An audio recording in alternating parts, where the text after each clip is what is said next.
বিশ্বজুড়ে শেফদের সুনাম থাকায় বিভিন্ন দেশে গড়ে ওঠে বাংলাদেশি রেস্টুরেন্ট। এর মধ্যে শুধু যুক্তরাজ্যেই ছিল 12,000-এর ওপরে।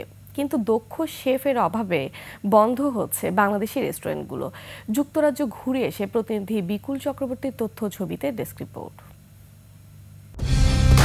কালার এক্সপার্ট, জর্জ স্যাপ এবং মাইল্ড অন হ্যান্ডস টেকনোলজি সমৃদ্ধ অরিক্স ক্রিস্টাল ওয়াশ আপনার লন্ড্রি এক্সপার্ট।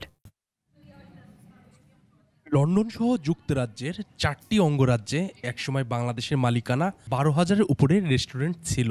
তবে এই সংখ্যা দিন দিন কমছে। এই অবস্থায় যুক্তরাজ্যে বাংলাদেশ ক্যাটারার্স অ্যাসোসিয়েশন আয়োজন করে সেরা রন্ধনশিল্পী প্রতিযোগিতা।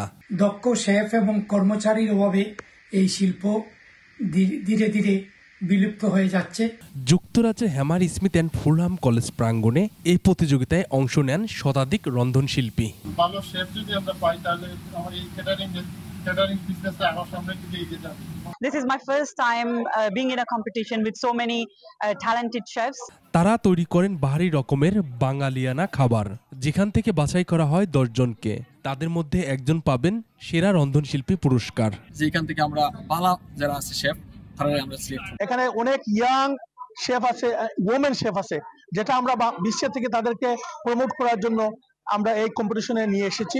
18 বছর ধরে বাংলাদেশ ক্যাটারার্স অ্যাসোসিয়েশন আয়োজন করে আসছে এই প্রতিযোগিতা, যা নতুন নতুন রন্ধনশিল্পী তৈরিতে সহায়তা করে আসছে বলে জানান আয়োজকরা। Monowar Hussain, desk report, 21 television.